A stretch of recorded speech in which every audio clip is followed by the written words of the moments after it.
Baga nagaan dhuftan jechuun isin simanna. Har'a oduu fi haala yeroo mootummaa fi naannolee garaa garaa keessatti adeemaa jiru irratti bal'inaan isiniif dhiyeessina. Tigraay keessatti tasgabbii dhabuu, rakkoo dinagdee fi sodaan waraanaa haaromfamee ammas mul'atu gabaafamaa jira. Gama biraatiin addi bilisummaa Oromoo yookiin ABO'n filannoo marsaa torbaffaa ilaalchisee miseensota isaa waliin marii bal'aa geggeessuun mallattoo ittiin dorgomu ifoomseera. Oromiyaa keessatti ammoo waraana bilisummaa Oromoo yookiin WBO'n Arsii Bahaa keessatti tarkaanfii waraanaa fudhachuu beeksise. Akkasumas biirgeediin Urjii Lixaa Wallagga Lixaatti sochii waraanaa geggeessuu ibsameera. Kun hundi haala nageenyaa fi siyaasaa naannichaa irratti dhiibbaa geessisaa jira. Gama mootummaa Somaaliyaatiin xiyyaarota waraanaa 24 gosa GF-17 doolaara miiliyoona 900 Paakistaan irraa bituuf mariin cimaan geggeeffamaa jiraachuu humni qilleensaa haaromsuuf tarkaanfii guddaa ta'uu mala jedhameetu ilaalamaa jira. Oduuwwan kunneen hundi walitti dhufuun haala siyaasaa fi nageenyaa gaanfa Afrikaa keessatti jijjiirameef yaaddoo haaraa akka uumamaa jiru agarsiisu yoo ta'u, kanneen hundee miidiyaaf haaraa taatan sabskiraayib taasisaa jecha bal'ina isaa isin waliin ilaalla.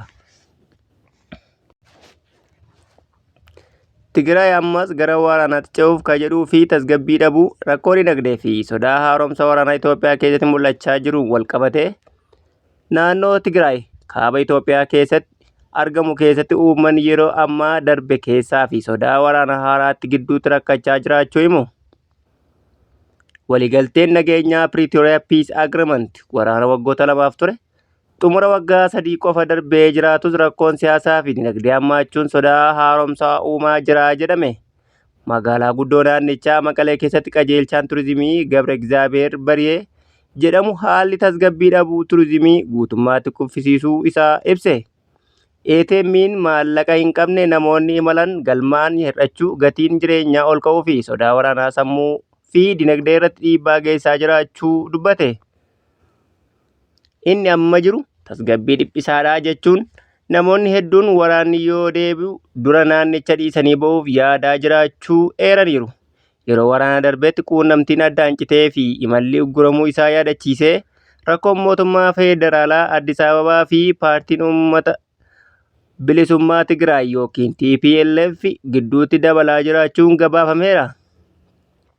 Xiinxaltoonni tokko tokko dubbii muummicha ministeeraa Abiyyi Ahmad kan jedhu Itoophiyaa fi Galaanni Diimaa bara baraan walirraa adda ta'uu hin danda'an jedhu hariiroo naannichaa fi biyya ollaa Eertiraa waliin jiru keessatti yaaddoo dabaleeraa jedhan. Eertiraan waraana bara 2020 haga bara 2022 keessatti mootummaa federaalaa cinaadhaa hiriirtee turte. Deebi'uun walitti bu'iinsa akka hin jirre himteetti. Garuu jijjiiramni siyaasaa naannichaa fi odeeffannoon qophii waraanaa jiru jedhame uummata Tigraay yaaddessuu itti fufeera. Baadiyyaa naannichaa qonnaan bultoonni rakkoo dhiyeessii meeshaalee fi socho'iinsi gabaa irratti dhiibbaa jiru himu. Joyce Tasfaayee qonnaan bultuu Cheels dinnichaa fi shunkurtii oomishuu rakkoo boba'aa xaa'oo fi geejjiba sababa tasgabbii dhabuu kanaan oomishaa fi gabaa ga'uu irratti gufuu ta'uu ibse. Inni ni danda'ama kadhachuu qofaa jechuun hawaasa addunyaa akka walitti bu'iinsa ittisuu fi araara cimsuuf deeggarsa kennuu gaafateera. Uummata Tigraay hedduuf yaadni waraanaa darbe ammas sammuu keessatti jira. Tasgabbii dhabuu qofaanuu rakkoo isaanii daran hammeessee jira jedhame.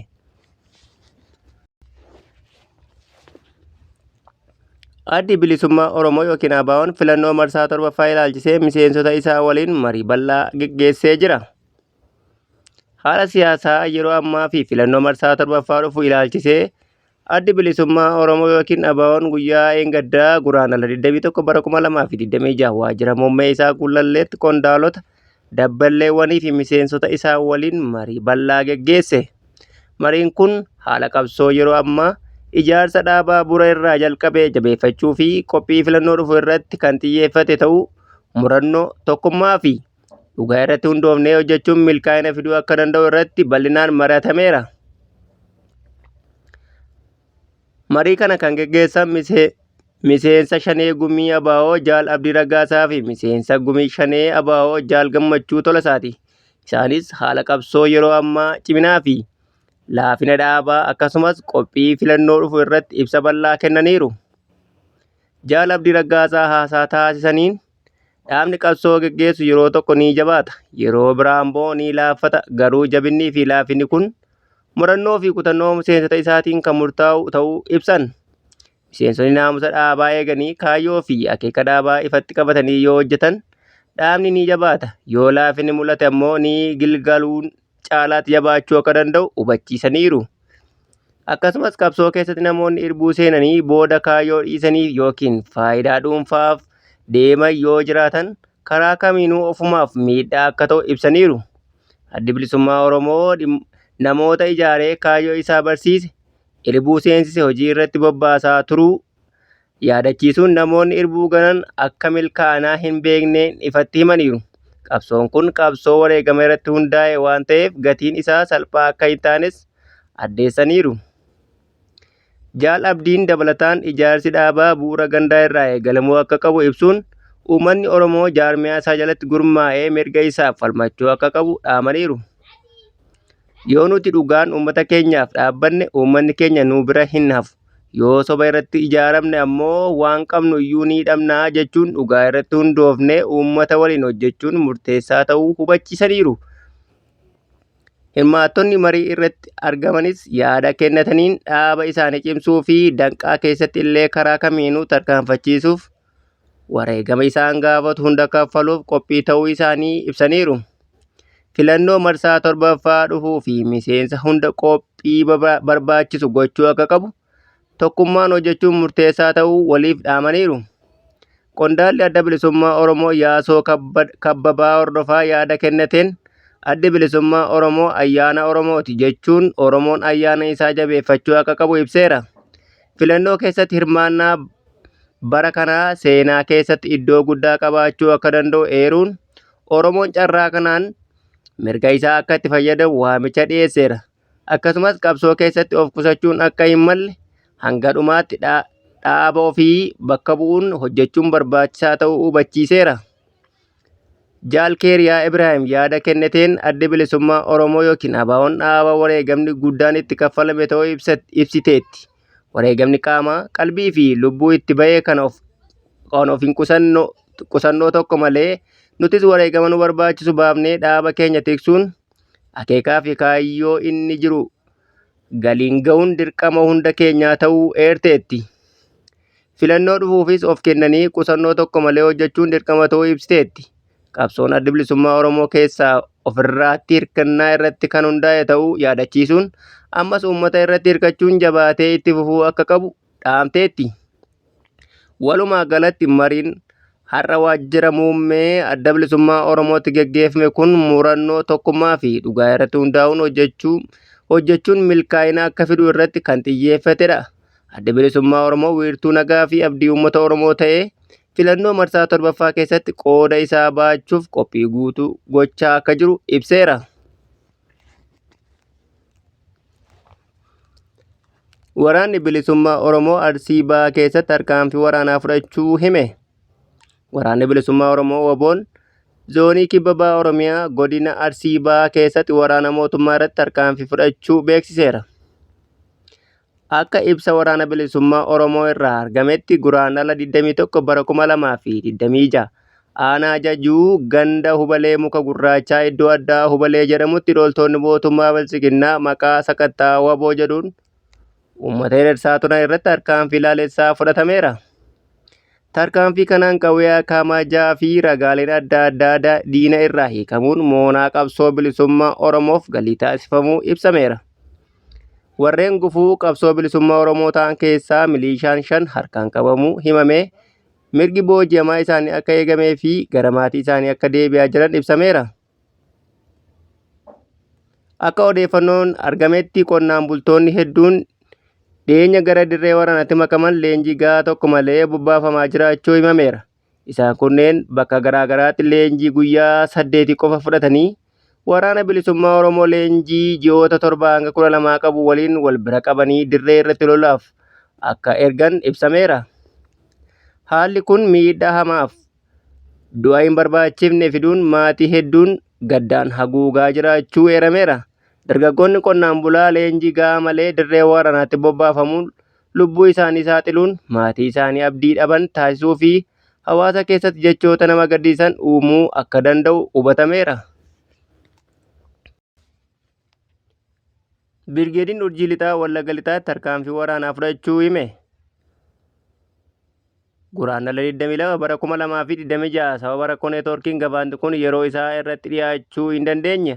Haa ta'u malee odeeffannoon argame akka mul'isutti guraandhala 18 bara 2026 Birgeediin Urjii Lixaa godina Wallagga Lixaa aanaa Yuubdoo ganda Ciisaa Booruutti waraana mootummaa irratti tarkaanfii fudhateera. Akka ibsa waraana bilisummaa Oromoo irraa argametti tarkaanfii waraana bilisummaa Oromoo yookiin WBO'n waraana mootummaa Itoophiyaa irratti fudhateen loltoota 3 jiraatti booji'uun to'annoo jala oolcheera. Gama meeshaatiin qawwee akaama 4 rasaasa bireenii saanduqa tokko akkasumas hidhannoolee fi qophiilee waraanaa adda addaa irraa hiikuun mooraa qabsoo bilisummaa Oromoof galii taasiseera. Odeeffannoo keenya biyya alaatiin ammoo Soomaaliyaan xiyyaarota waraanaa 24 GF-17 doolaara miiliyoona 900 Paakistaan irraa bituuf marii cimaa geggeessaa jirti. Humna qilleensaa haaromsuuf tattaaffii isheen gochaa jirus olaanaadha jedhameetu eegama. Soomaaliyaan xiyyaarota waraana ammayyaa gosa GF-17 Thunder jedhaman 24 bituuf mootummaa Paakistaan waliin marii bal'aa geggeessaa akka jirtu miidiyaaleen Soomaaliyaa fi Paakistaan gabaasan. Waliigalteen kun yoo xumure baasiin isaa doolaara miiliyoona 900 akka ga'u ibsameera. Yoo waliigalteen milkaa'e mootummaa giddugaleessaa Soomaaliyaa bara 1991 kufee as bittaa meeshaa waraanaa isa guddaa ta'e jedhameetu eegama. Kunis mootummaa Moqaadishoo jalatti humna ittisaa keessumaa humna qilleensaa deebisanii ijaaruu keessatti tarkaanfii guddaa ta'a jedhameetu eegama. Mariin kun jalqaba baatii fulbaanaa keessa kan eegale yoo ta'u yeroo sanatti jiilli humna qilleensa Somaaliyaa ajaja isaanii Mohammad Sheek Aliitiin durfamu gara Islaambaad deemuun mootummaa Paakistaan waliin marii gaggeessan. Daawwannaan sun Soomaaliyaan humna qilleensaa haaromsuu fi daangaa qilleensaa ofii to'achuuf fedhii guddaa qabaachuu ishee agarsiisa. Qondaalli ministeera ittisa Soomaaliyaa tokko akka ibsanitti bittaa xiyyaarota waraanaa kanaan to'annoo naannoo qilleensa biyyattii guutummaatti mootummaa fi uummata Soomaaliyaa jala galchuu irratti xiyyeeffannoon kennameera jedhan. Waliigalteen kun kutaa sagantaa bal'aa haaromsa damee ittisa biyyaatti ta'us ibsameera. Xiyyaarri GF-17 Thunder hojii waloo Paakistaan Aeronautical Complex fi Changur Aircraft Corporation gidduutti hojjetame. Gatii madaalawaa hojii hedduu raawwachuu danda'uu fi hojii waraanaa adda addaaf mijachuu isaatiin biyyoota baajata xiqqoo qaban irratti filannoo ta'aa jira jedhameetu eegama.